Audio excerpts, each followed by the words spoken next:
ఏంది ఇది నాకు అర్థం కాదు. ఏది పడితే అది మాట్లాడడం. ఇవాళ నిజంగా చిత్తశుద్ధి కాంగ్రెస్కున్నారు. అదేవిధంగా సోనియా గాంధీ గారు నరేంద్ర మోడీ ఒక ఓబీసీ ప్రధానమంత్రి అయినా నేను 3 సార్లు కలిసిన ఆయన ఏమి చేయలే. అకార్డింగ్ టు అవర్ పాపులేషన్ ప్రకారంగా మాకు ఒక సెపరేట్ మినిస్ట్రీ ఇవ్వన్నాం, కులగన చేయమన్నాం, చేయలే.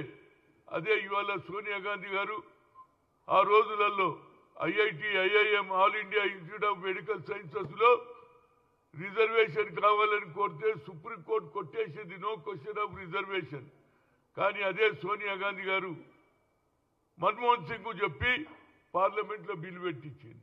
దానివల్ల ఐఐటి, ఐఐఎంలో ఇంజనీర్లు కొన్ని వేల సంఖ్యలో, అదేవిధంగా all India institute of medical సైన్సెస్లో డాక్టర్లు అయ్యిండ్రా లేదా? ఎందుకు మాట్లాడతారా బాబు?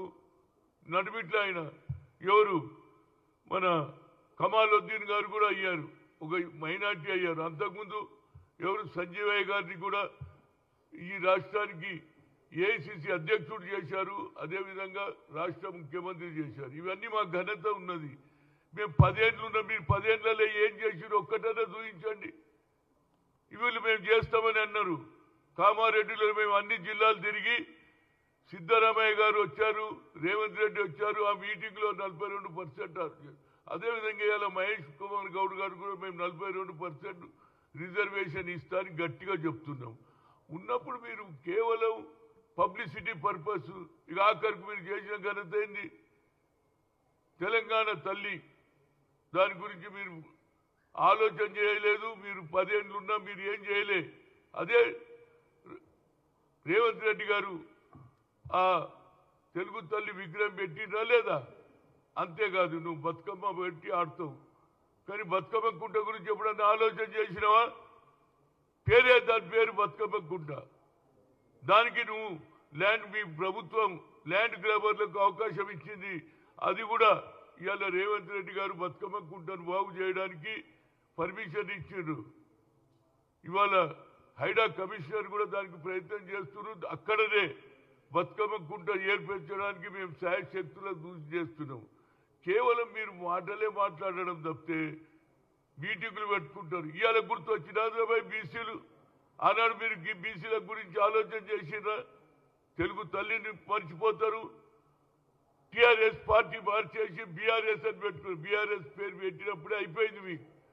టీఆర్ఎస్ అంటే ఆనాడు ఎంతో మంది త్యాగాలు చేసినటువంటి పార్టీ అది. దాన్ని పేరే మార్చేసి అప్నీ బార్ కిసాన్ కి సర్కార్ అని మహారాష్ట్రలో తిరుగుతారు. అదేవిధంగా రైతులకు, చనిపోయిన కుటుంబాలకు లాభం చేయాలంటే నువ్వు తీసుకుపోయి పంజాబ్లో, బీహార్లో ఇస్తావు డబ్బులు. ఇక్కడ రైతులు చచ్చిపోతే ఇచ్చినవా? ఏది ఇది? అదేవిధంగా ఇవాళ ఏది సావిత్రిబాయి పూలే, దాని ఆమె జన్మదినం నిన్న 194వ జన్మదినం అయితే దానికి కూడా ముఖ్యమంత్రి గారు ఇది టీచర్స్ డే, మైనార్టీ, ఆమె టీచర్గా మహాత్మా జ్యోతిరావు పూలే ఆలోచనలు చదువుకుంటేనే భవిష్యత్తు అంటే మహిళలను కూడా చదివించి ఆమె స్కూల్ పెట్టి టీచర్గా పనిచేసింది. కనుక ఆ గుర్తింపు కూడా మేము ఇచ్చినాం. అంటే బడుగు బలహీన వర్గాల గురించి ఆలోచన చేసే ఆలోచన కానీ, శక్తి కానీ, మనస్ఫూర్తిగా బడుగు బలహీన వర్గాలను అభివృద్ధి చేసే ఆలోచనతో ఇందిరాగాంధీ భూ సంస్కరణ అమలు చేసింది. దున్నేవాడికే భూమి ఇచ్చింది. అంతేకాదు 20 పాయింట్ ప్రోగ్రాం పెట్టింది. దాంతోపాటు బ్యాంకులు పేదవారి ముంగిట్లో పోయేటట్టు ప్రతి ఒక్కరు కూడా బ్యాంకుల నుంచి రుణాలు తీసుకునే అవకాశం కల్పించిన పార్టీ మాది. ఇప్పటికన్నా ఈ తప్పుడు మాటలు మాట్లాడేది బంద్ చేయండి. కేవలం రోజు ఒక స్టేట్మెంట్ ఇవ్వడం, అది జరుగుతలేదు, ఇది అరే మాకు 5 ఏళ్ళ అవకాశం ఇచ్చిండ్రా బాబు, ప్రజలు ఓటు వేసిండ్రు 5 ఏళ్ల వరకు. 5 ఏళ్ల లోపల 6 డిక్లరేషన్ చేస్తాం, రైతు రుణమాఫీ చేస్తాం, అన్ని చేస్తాం మేము. అదేవిధంగా బడుగు బలైన వర్గాల గురించి ఆలోచన చేసి ఇవాళ 5,000 పైన ఎంప్లాయ్మెంట్ కూడా ఇవ్వడం జరిగింది. ఇంకా మీకు ఏం కావాలి నాకు అర్థం కాదు. మీ తగాదాలు ఉంటే మీ దగ్గర పెట్టుకోండి బాబు. కేవలం కాంగ్రెస్నే టార్గెట్ చేయడం, రోజు రోజు అభివృద్ధి జరుగుతుంది తెలంగాణలో, దాన్ని చూడలేక రోజు విమర్శించడమే మీకు. నిన్న మీరు మీటింగ్ ఎందుకు పెట్టుకున్నారా బాబు? మేము చేయమన్నామా? ఎక్కడైనా అన్నామా? 42 డిక్లరేషన్ చేస్తాం, చేస్తాము.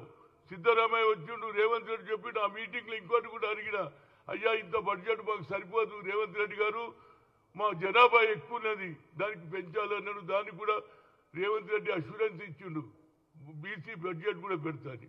ఇన్ని మేము మంచి పనులు చేస్తుంటే దాన్ని ఏదైనా ఉంటే సలహాలు ఇయ్యండిరా బాబు, సలహాలు ఇయ్యండి. తప్పనిసరిగా మంచి సలహా ఉంటే దాన్ని రేవంత్ రెడ్డి ఇంప్లిమెంట్ చేస్తా అని చెప్పిండు ఆయన ఓపెన్గా.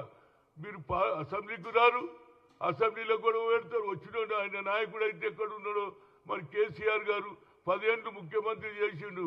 అదేవిధంగా ప్రగతి భవన్ పేరును మార్చి అది మహాత్మా జ్యోతిరావు పూలే ప్రజాభవన్ చేసినాం. మేము చేసినామా లేదా? వచ్చిన ఫెన్ స్ట్రోక్ తోటే ఫస్ట్ డేనే అది ప్రజలకు ఉపయోగపడే భవన్ అని చెప్పినామా లేదా? ఇలాంటి చెప్పుడు పోతే ఈ ఒక్క సంవత్సరంలో ఇన్ని అభివృద్ధులు చేస్తుంటే దాన్ని ఓర్వలేక నోటికి వచ్చినట్టు మాట్లాడడం బంద్ చేయండి. మేము కూడా మాట్లాడగలుగుతాం, కానీ మాది ఒక కల్చర్ ఉన్నది. ఒక కల్చర్ ఏదో వేరేవాడు మాట్లాడుతుంటే దానికి కౌంటర్ ఇవ్వాలి అనే మాకు ఆలోచన లేదు. ఎందుకంటే వాడు మాట్లాడుతూనే ఉంటాడు, మేము అభివృద్ధి చేస్తూనే ఉంటామన్న. ఇది మా కల్చర్. ఏదైనా తప్పనిసరిగా రావు. దీని వెనకాల 6 డిక్లరేషన్ ఇచ్చిన మా తల్లి సోనియా గాంధీ గారు తెలంగాణ ఇస్తా అన్నది ఇచ్చి తీరింది. ఆమెకు తెలుసు ఆంధ్రలో వ్యతిరేకమవుతుందని, అయినా ఇచ్చిందా లేదా? బిల్ పాస్ చేసిన మేము ఆనాడు ఎవరు కూర్చున్నారు లాబీలో? కేశవరావు, అదేవిధంగా చంద్రశేఖరరావు కూర్చొని అర్బన్ బిల్ పాస్ చేయాలన్నాడు. నేను బయటకు వచ్చిన ఇది కలవడానికి వస్తుంటే లాబీలో కూర్చొని చెప్పారు. నేనన్నా మీరు చెప్పేది అవసరం లేదు, మా సోనియా గాంధీ చెప్పింది బిల్లు పాస్ చేయాలన్నాం, చేస్తున్నాం అన్నాం. అదే ఆంధ్ర వాళ్ళు వ్యతిరేకం చేసిండ్రు. సుశీల్ కుమార్ షిండే హోమ్ మినిస్టర్గా ఉంటే ఆయన కాయిదాలు గుంజుకోవాలని ప్రయత్నం చేసి ఆపినాం, బిల్ పాస్ చేసినాం. నీకు ఏ హక్కు లేదు, నువ్వు ఒక్కరిమే ఉన్నట్టు. ఇవాళ నేను తెచ్చిన తెలంగాణ నువ్వు అన్నావా లేదా? ఏ దినం తెలంగాణ ఇస్తే నేను ముఖ్యమంత్రిని గాను ఒక హరిజన్ను చేస్తాను చేసినవా? కాళ్ళు కడిగి నెత్తి మీద పోతున్నాడు. సోనియా గాంధీ నువ్వు అవమానం చేస్తావు. అదేవిధంగా మీరా కుమారి, మీరానా గీరా అంటావు. మీరా కుమారి దాని వల్లనే ఇవాళ బిల్ పాస్ అయింది. ఆమె పార్లమెంట్లో ఆమె స్పీకర్గా ఉండి బిల్ పాస్ చేసిందా లేదా? సుశీల్ కుమార్ షిండే రాజ్యసభలో బిల్ పాస్ చేసిందా లేదా? తెచ్చిందంతా మేము ఏదో నీకు అవకాశం వచ్చింది 10 ఏళ్లలో నువ్వు ఎంజాయ్ చేసినావు. ఇవాళ మాకు సంవత్సరం కాకముందే మా పార్టీ మీద మా నాయకుల మీద దుమ్ము వేసేది బంద్ చేయండిరా బాబు. 5 ఏళ్ళు అవకాశం ఇచ్చారు, తప్పనిసరిగా రైతులు కానీ నిరుద్యోగులు కానీ అందరికీ కూడా. ఆఖరికి బతుకమ్మ కుంట కూడా రేవంత్ రెడ్డి గారు ఇనాగ్రేషన్ చేస్తారు. మళ్ళా కుంటలు నీళ్లు ఉంటాయి.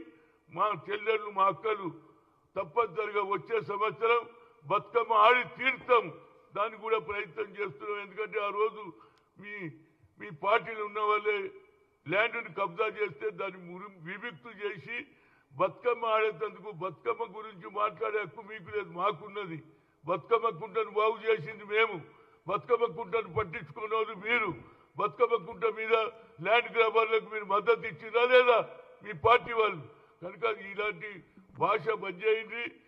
ప్రజలు మాకు అవకాశం ఇచ్చారు. 5 ఏళ్ల లోపల అన్ని ఇచ్చిన వాగ్దానాలు నిరుద్యోగులు కానీ రైతులు కానీ అదేవిధంగా ఇచ్చిన అన్ని వాగ్దానాలు పూర్తి చేస్తామని మీడియా ద్వారా చెప్తున్నాం. ఇక ముందు ఇలాంటి స్టేట్మెంట్లు బంద్ చేయండి. 34 చెప్పి 23 ఇచ్చిన వాళ్ళు మీరేం మాట్లాడతారా బాబు?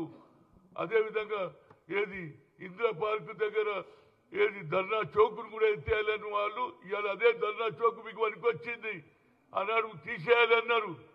మాకు రానియలే.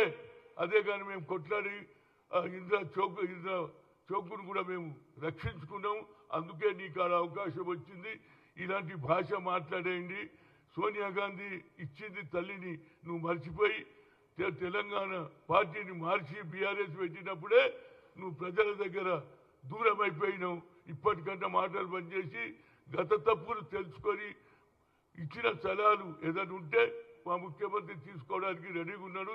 దాని మీద కాన్సన్ట్రేట్ చేయమని అయితే సీనియర్ నాయకుడిగా, మాజీ పిసిసి అధ్యక్షుడిగా, ఓబీసీ ఎంపీ కన్వీనర్గా ఒకసారి రిక్వెస్ట్ చేస్తాం. ఇంకా మీరు ఇట్లనే మాట్లాడితే మేము కూడా గట్టి జవాబు చెప్పవలసి వస్తుంది. ఎందుకంటే మా కల్చర్ కాదు, మీ కల్చర్ వేరు, మా కల్చర్ వేరు. ఈ దేశంలో హిందూ, ముస్లిం, సిక్, ఇసాయి అందరు కలిసి సెక్యులర్ దేశం. దాన్ని ఏమో బీజేపీ ఈ హిందూ దేశం చేయాలని అదే ఆలోచనతో రాజీవ్ గాంధీ గారు సద్భావన పెట్టారు. ఆయన కొడుకు అయినటువంటి రాహుల్ గాంధీ కన్యాకుమారి నుంచి కశ్మీర్ దానికి తెచ్చి దేశంలో ఎవరు చెప్పలే. క్యాస్ట్ వైజ్ సెన్సస్ బై కరుంగా అన్నాడు. జితనా ఇచ్చేదారి ఉత్తి భాగీదారి అన్నాడు. 50% ఫీలింగ్ కూడా ఎత్తేస్తా అని చెప్పినటువంటి నాయకుని నాయకత్వం కావాలా, లేకుంటే నరేంద్ర మోడీ లేకపోతే ఏది బీఆర్ఎస్ పార్టీ వాళ్ళు ఆలోచన చేసుకున్నారు. బాబు మా పార్టీ ముందుకు పోతుంది, ప్రజలకు ఇచ్చిన హామీలు నిలబెట్టుకుంటాం. Thank you. అదేవిధంగా 1 మినిట్ అదేవిధంగా మా రాహుల్ గాంధీ గారు బీహార్లో leader of the opposition Rahul Gandhi expressed his solidarity with the protesting students of Congress MP vowed to stand with the students in the fight of their rights. The protection of the student partner are demanding the cancellation of integrated combined parliamentary competitive examination CCE 2024 conducted by the Bihar Public Service Commission. On December 30th, Rahul Gandhi alleged that the BJP is cutting the thumb of the youth of India, just like a Ekalavya, destroying their future. ఆయన support చేస్తుడు. మాది కూడా తప్పనిసరిగా బీహార్లో మళ్ళీ రీ-ఎగ్జామ్ పెట్టాలనేది రాహుల్ గాంధీ ఆలోచన. ఆయనకి ఎంత ఆలోచన ఉన్నదో చెప్పుడు. అక్కడ పిల్లలకు అన్యాయం జరుగుతుంది.